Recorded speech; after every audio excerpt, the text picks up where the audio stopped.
Bonjour à tous. Bonjour. Très heureux de vous retrouver pour ce culte. Et avant de démarrer avec notre louange, j'aimerais vous laisser un court passage dans le psaume 66, à partir du verset 1 jusqu'au verset 4. Au chef des chantres cantiques, poussez vers Dieu des cris de joie, vous tous les habitants de la terre. Chantez la gloire de son nom, célébrez sa gloire par vos louanges. Dites à Dieu que tes œuvres sont redoutables. À cause de la grandeur de ta force, tes ennemis te flattent. Toute la terre t'adore et chante en ton honneur. Verset 8. Peuple, bénissez notre Dieu, faites retentir sa louange, car il a conservé la vie à notre âme et il n'a pas permis que notre pied chancelle. Amen. Amen. Il n'a pas permis que notre pied chancelle, que nous puissions rentrer pleinement dans la louange ce matin, tous ensemble. Oh Dieu, tu es mon Dieu, mon âme te recherche et soupire après toi. Sur la terre desséchée,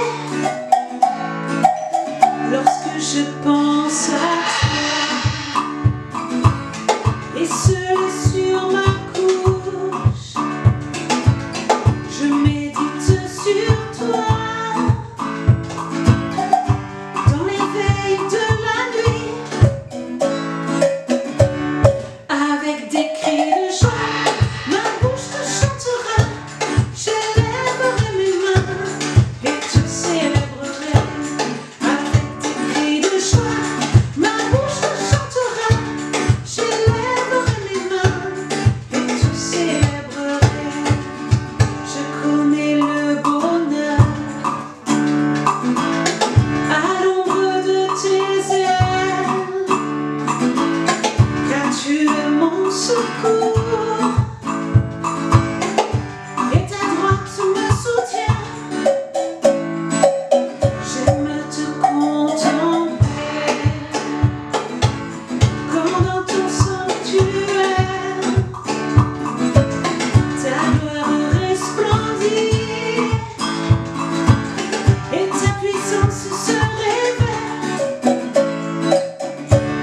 Avec des cris de joie, ma bouche te chantera.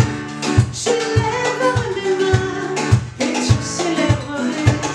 Avec des cris de joie, ma bouche te chantera. J'élèverai mes mains et te célébrerai.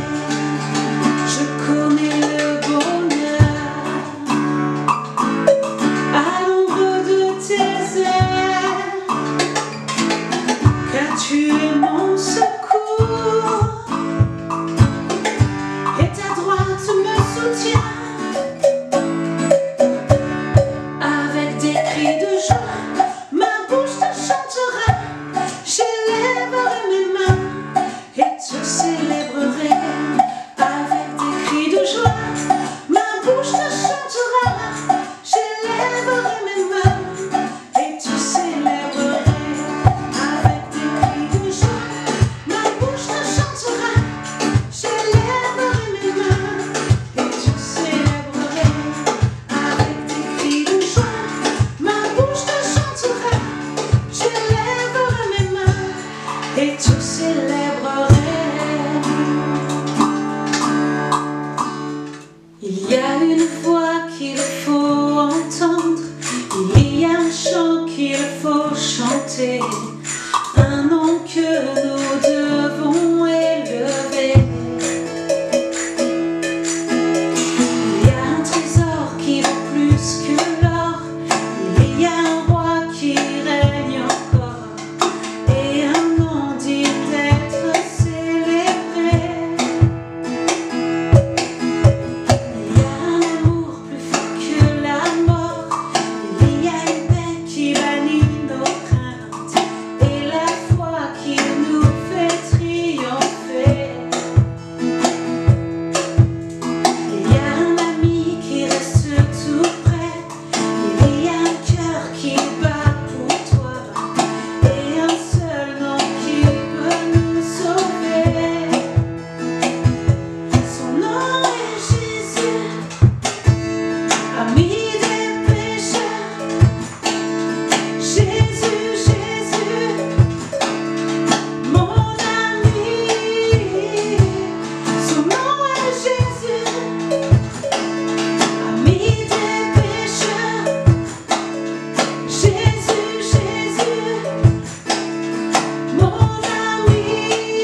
sauver.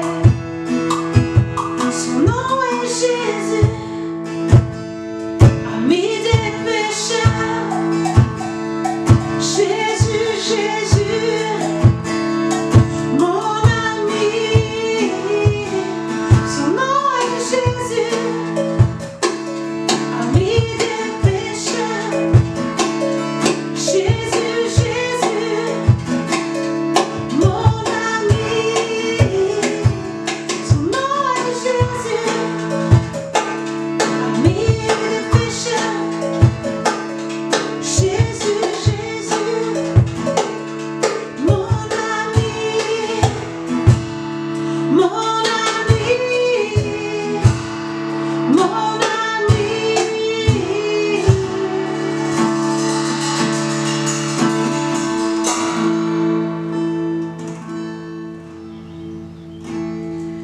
Bien avant le chant qui créa l'univers,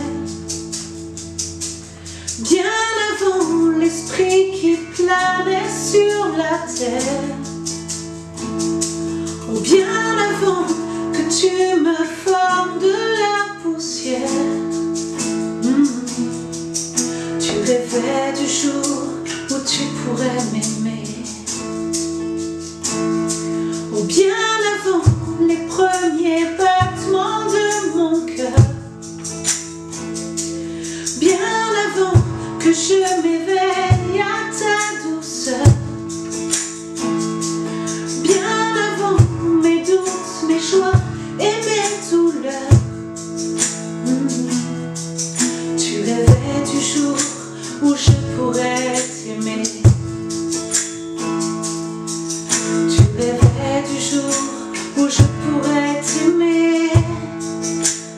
Abba Père, je suis à toi.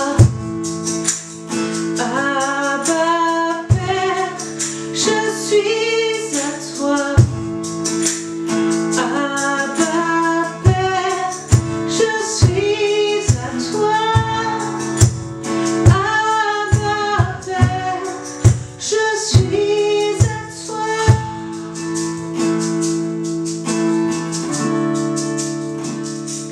Bien avant que Jésus marche sur la terre, bien avant le Fils qui nous montre le Père, bien avant que les yeux sur moi soient ouverts, oh, tu rêvais du jour où tu pourrais m'aimer. Oh bien avant que mon péché brise ton cœur, oh bien avant que coule le sang et la sueur, bien avant les clous, le froid et la douleur, oh, tu rêvais du jour où je pourrais t'aimer.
je suis à toi.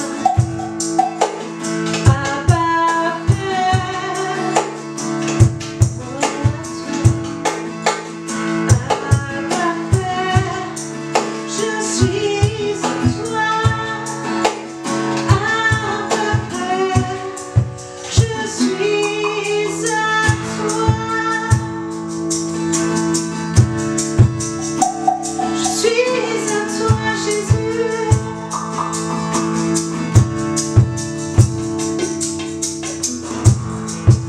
Oui, Seigneur, nous voulons te bénir encore, te dire que nous sommes à toi, Seigneur. Nous t'appartenons, Jésus. Notre identité est en toi, Seigneur. Merci, mon Dieu, pour ta présence. Merci pour ta bonté et ta fidélité pour nous, Seigneur Jésus. Oui, Abba Père, gloire à ton nom, Jésus. Que ta volonté soit faite dans nos vies encore, Jésus. Merci, mon Dieu. Alléluia. Seigneur, tu es celui qui me connaît. Et si je t'oubliais, je sais que tu m'aimes. Je sais que tu m'aimes. Ta sainte présence qui m'environne à chaque moment. Je sais que tu m'aimes. Je sais que tu m'aimes. À la croix, je me prosterne, tout ton sang coula pour moi. Ton amour m'a racheté. Tu m'as gardé sous ton aile, tu me conduis, ô Dieu fidèle. Rien ne peut nous séparer.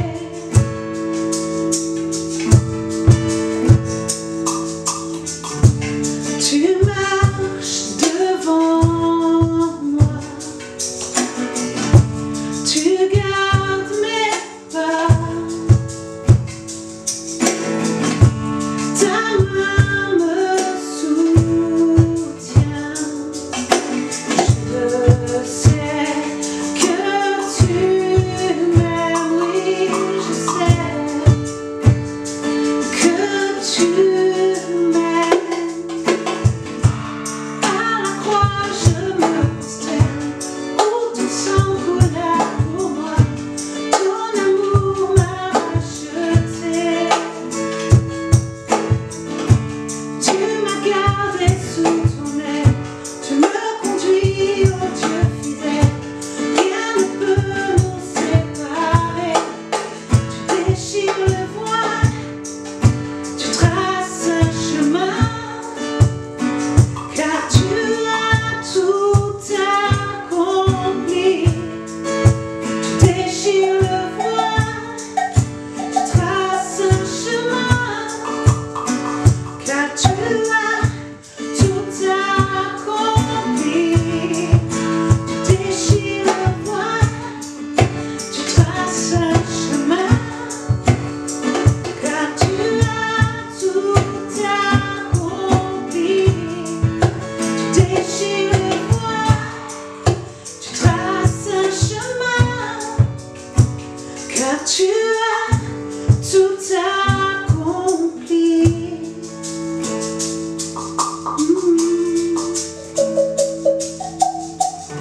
Si tout s'effondrait devant mes yeux, tu resterais tout près, car je sais que tu m'aimes. Je sais que tu m'aimes.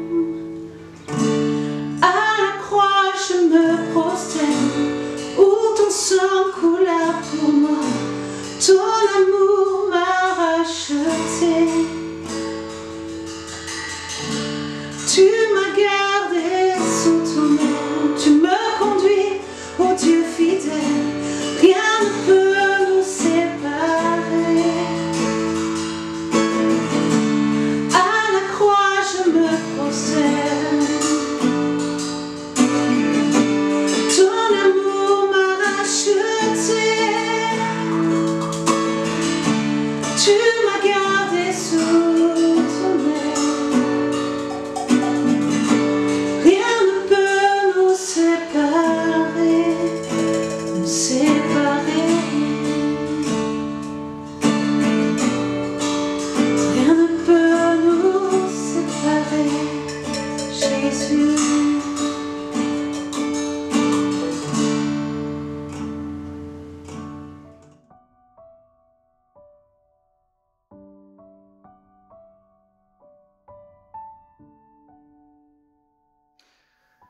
Donc, bonjour à tous et merci Seigneur pour ces temps précieux que nous vivons dans la louange autour de la parole. On s'encourage les uns les autres et ce culte de dimanche que nous vivons, il demeure en dépit des événements.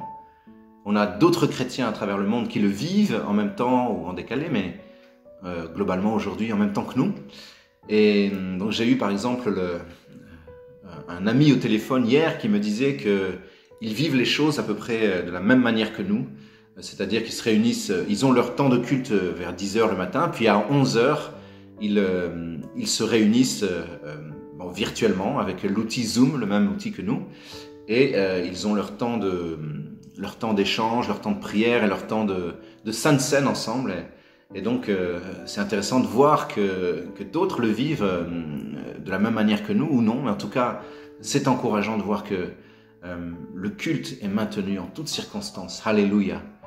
Alors il y a peu de temps, nous nous étions encouragés autour du thème des fruits de l'esprit. C'était à peu près il y a 6 mois et nous l'avions fait sur la base de Jean chapitre 15 où Jésus nous parle d'une image, il nous donne une image de Dieu le Père qui est comme un vigneron qui prend soin de sa vigne et qui attend d'elle qu'elle porte du fruit. Alors bien entendu, cette vigne, c'est nous-mêmes, nous sommes sa vigne, et nous chrétiens, nous qui sommes attachés à Christ, et il attend de nous, il exige même de nous que nous portions du fruit, parce que ce fruit de l'esprit représente le caractère de Christ en nous.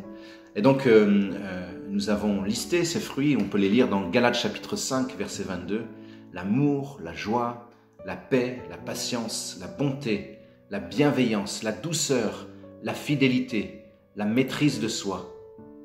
Et puis on a aussi l'apôtre Pierre dans 2 Pierre chapitre 1 versets 7 à 9 qui ajoute la bonne conduite, la connaissance, l'attachement à Dieu. Alors dans tout ce que nous avions évoqué, il manquait quand même un aspect très important en ce qui concerne les fruits de l'esprit et que nous allons découvrir ensemble. Alors on va le découvrir en revenant justement à Jean chapitre 15 verset 16. Et voici ce que Jésus nous dit dans Jean 15, 16. « Ce n'est pas vous qui m'avez choisi, mais moi je vous ai choisi. Et je vous ai établi afin que vous alliez et que vous portiez du fruit, et que votre fruit demeure, afin que ce que vous demanderez au Père en mon nom, il vous le donne. » Donc le Seigneur nous demande très clairement là d'aller, et d'aller afin que nous portions du fruit. Il nous dit qu'il nous a choisis pour que nous allions et que nous portions du fruit. Et puis, pour que ce fruit aussi demeure jusque dans l'éternité. Alors, lorsque quelqu'un, par notre témoignage, est touché par Christ et donne sa vie à Christ, n'est-ce pas du fruit qui est porté jusque dans l'éternité? Quelqu'un qui est attaché à Christ, à Dieu, l'est pour l'éternité.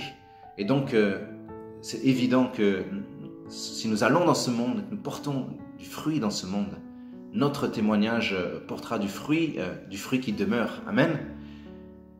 Et Jésus termine ce verset en disant « Afin que ce que vous demanderez au Père en mon nom, il vous le donne. » Et là, c'est certainement le rêve de tout chrétien de pouvoir dire « Ce que je demande à Dieu, je le reçois. » ce que je demande au nom de Jésus, Dieu me le donne. Et donc là, Jésus nous donne une clé, il nous dit « Allez afin que vous portiez du fruit et puis tout ça, vous l'obtiendrez ». Alors aujourd'hui, le fait d'aller pour porter du fruit, ça peut sembler paradoxal, parce que dans la situation où nous nous trouvons, pour la plupart confinés, eh ben ça semble pas adapté. Et pourtant, ce commandement de Jésus, il est bel et bien universel pour tout croyant, pour tout disciple de Christ. Et donc, nous devons pouvoir y obéir malgré tout. Alors, on va voir ensemble ce que signifie justement aller. On va l'expliciter un petit peu. Alors, on va en revenir on va lire les versets Matthieu 5, verset 13, et puis le verset 14 ensuite, où Jésus nous dit « Vous êtes le sel de la terre. Mais si le sel perd sa saveur, comment la lui rendra-t-on » Et il nous dit aussi au verset 14 « Vous êtes la lumière du monde. Une ville située sur une montagne ne peut être cachée. De même, on n'allume pas une lampe pour la mettre sous le boisseau, mais on la met sur le chandelier, afin qu'elle éclaire tous ceux qui sont dans la maison. » Donc c'est notre identité. Jésus nous dit « Vous êtes le sel de la terre. » Il nous dit « Vous êtes la lumière du monde. » Et donc que nous soyons enfermés ou en pleine possession de notre liberté de mouvement, nous sommes ce sel, nous sommes cette lumière. Amen. C'est un bel encouragement, le fait que ce soit notre identité, quoi qu'il arrive, le fait d'aller dans ce monde. Et puis l'autre bonne nouvelle, c'est que nous y sommes déjà dans le monde. Alors j'ai pas de verset pour l'étayer, pour le prouver, mais en tout cas, c'est une évidence. Si je vous demande où est-ce que vous habitez, quelle est votre adresse, vous répondrez j'habite 32 avenue de l'Enclos à Cergy-le-Haut. Donc c'est dans le Val d'Oise, c'est dans la région parisienne, c'est en France. Est-ce que c'est pas dans le monde? Nous sommes, vous et moi, quoi qu'il arrive, même enfermés chez nous, nous sommes au milieu du monde, nous sommes dans le monde. Et nous sommes observés par le monde, c'est évident. Et si vous avez, d'autant plus, si vous avez osé témoigner, dire que votre appartenance à Christ, à votre entourage, eh bien votre entourage vous observe, votre entourage regarde à quoi ressemble quelqu'un qui est attaché à Christ. Et donc même si de prime abord, lorsque nous parlons, nous annonçons Christ, on peut avoir du rejet des fois violent, on peut avoir toutes sortes de réactions négatives, mais après coup les gens nous observent. Et donc nous sommes bel et bien dans le monde, mais nous ne sommes pas du monde. C'est la nuance qu'on peut apporter. Nous sommes dans le monde, mais pas de ce monde. On peut lire Hébreux 11, 13 pour prouver ça. Hébreux 11, 13. Donc c'est un verset qui parle de nos prédécesseurs dans la foi, d'Abraham, Moïse, David, voilà, peu importe toutes ces figures de l'Ancien Testament, nos prédécesseurs dans la foi. Voici ce qu'il est dit. C'est dans la foi qu'ils sont tous morts, sans avoir obtenu les choses promises, mais ils les ont vues et saluées de loin, reconnaissant qu'ils étaient étrangers et voyageurs sur la terre. Donc voilà ce que nous sommes. Nous sommes comme nos prédécesseurs, nous sommes étrangers et voyageurs sur la terre.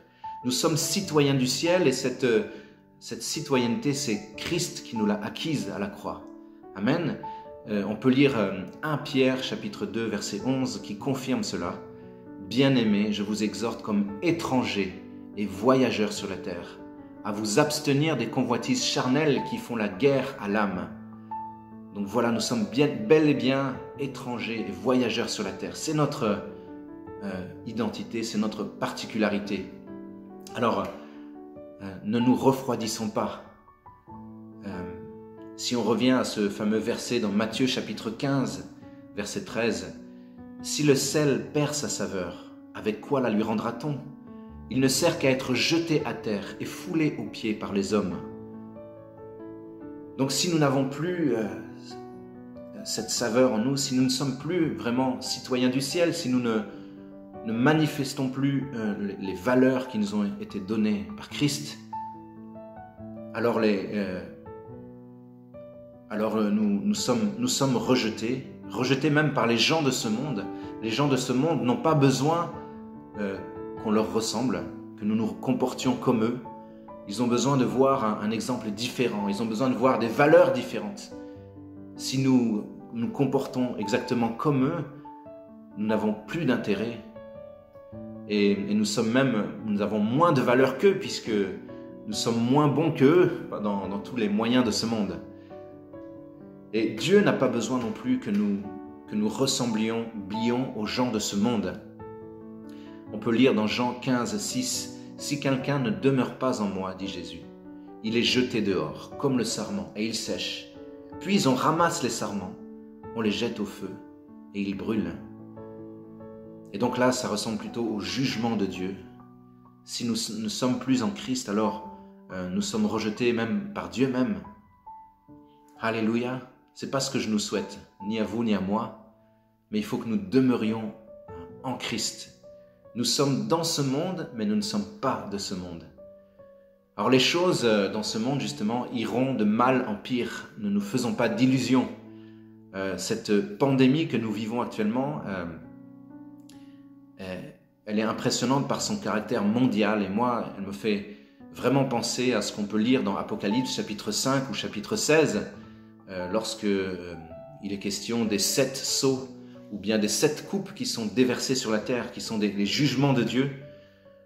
Alors peut-être que ces jugements de Dieu auront plus encore d'ampleur et de puissance, mais puisque si on les compare par exemple au jugement de Dieu lorsque le peuple était en Égypte, c'était des plaies terribles.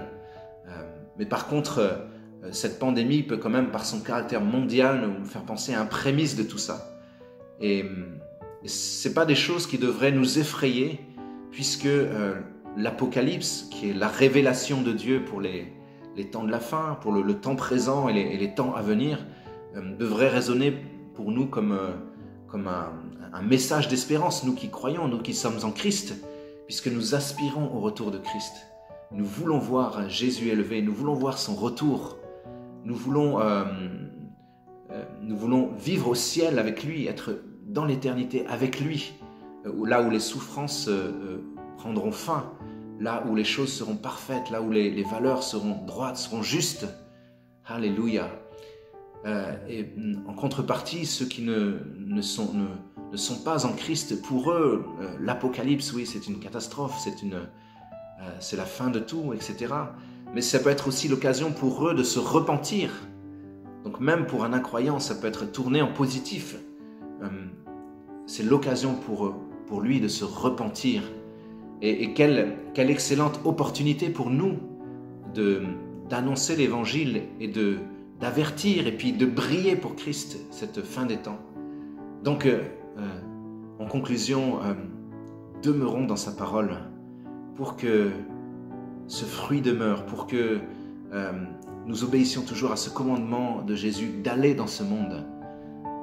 Laissons sa parole nous purifier, nous raviver. Jésus dit encore dans Jean 15, on revient toujours au même chapitre, Jean chapitre 15, verset 3, « Déjà vous êtes purs, nous dit Jésus, à cause de la parole que je vous ai annoncée. » La parole de Dieu nous purifie, elle nous renouvelle, elle ravive le Saint-Esprit en nous, le Saint-Esprit reprend sa place. Cette parole nous remplit de joie, de paix, de tous les autres fruits de l'Esprit. Amen. Amen. Alors, je vais prier et pour ceux qui veulent bien se joindre à moi, vous pouvez prier avec moi. Alléluia, gloire à toi Seigneur. Tu es puissant Seigneur, tu es vivant. Tu es le roi des rois, tu es fidèle Seigneur. Et tu veux Seigneur nous encourager à demeurer en toi, à conserver notre identité en toi, à garder ce fruit de l'Esprit que tu as mis en nous, à laisser ta parole nous rafraîchir. Seigneur Jésus, permets-nous de demeurer fermes jusqu'au bout, de persévérer jusqu'à la fin des temps. Donne-nous de traverser les épreuves, Seigneur, d'être encouragés par ta parole, d'entendre ta parole en dépit des bruits de ce monde. Donne-nous d'aller dans ce monde pour être témoins de ta grâce, témoins de ta paix, de ta joie, de ton amour pour chaque personne. Alléluia. Gloire à toi, Seigneur Jésus.